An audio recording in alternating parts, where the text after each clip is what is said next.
மலர்மிசை ஏகினான் மானடி சேர்ந்தார் நிலமிசை நீடு வாழ்வார். இந்த குறளில் ஒரு முக்கியமான விஷயம் இருக்குது. ஒரு சிறுத்தை இருக்குதுன்னு வச்சுங்க. பசி வந்துட்டு, நல்ல பசி. பக்கத்தில் எந்த மிருகம் ஓடினாலும் அடிக்கும். அடித்து தானும் திங்கும், தான் குட்டிகளுக்கும் கொடுக்கும்.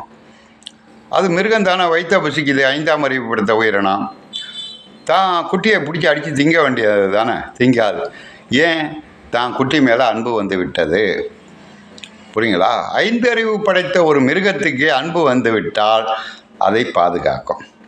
அப்படி இருக்கும்போது ஆறாம் அறிவு படைத்த மனிதனுக்கு, ஆறறிவு சிந்தனை பண்ணக்கூடிய மனம் படைத்த மனிதனுக்கு அன்பு என்பது உள்ளத்தில் இருக்கக்கூடிய இடம். அந்த இடத்துல இறைவன் வந்து குடியிருக்க வேண்டிய ஒரு இடம். மலர் மிசை ஏகினான், மலர் போன்ற இருதயம்.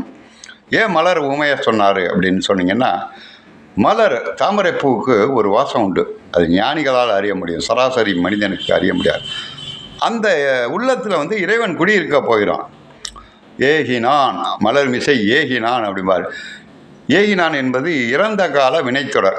அதாவது இறந்த காலம், எதிர்காலம், நிகழ்காலம் எல்லாத்துக்கும் அது பொருந்தும். ஏகினான்னா இறைவன் ஒரு காலத்தில் வந்திருப்பான் போல இருக்கு, இப்போ வரமாட்டான் அப்படின்னு நினைக்கக்கூடாது. ஒன்றும் இல்லை, சினிமாவுக்கு போகிறீங்க, பொண்டாட்டி பிள்ளையெல்லாம் காரில் உட்காந்துருக்காங்க. எல்லாரும் தான் மனைவியை கூப்பிட்றான், வரியா இல்லையாடி, டக்குன்னு டிக்கெட்டு கொடுத்துருவான், நேரம் ஆகிடும்பா. இதோ வந்துட்டேன்பா.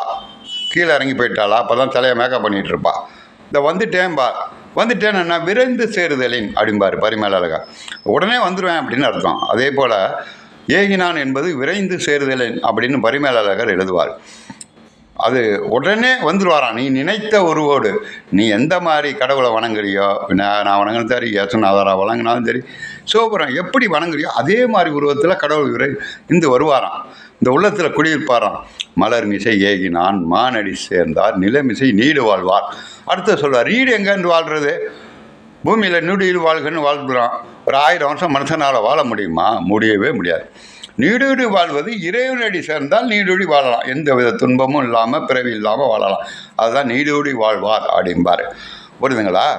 மலர் மீசை ஏகினான் மானடி சேர்ந்தார் இறைவன் சேர்ந்தார் என்பது இடைவிடாது நினைக்க.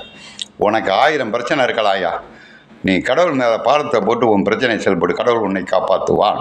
எடுத்துக்காட்டுங்க என்று போகிறோம், ரோட்டில் தெரியாமல் போய்டும், கார் வரும், வேகமாக அப்படின்னு திரும்பிடும்.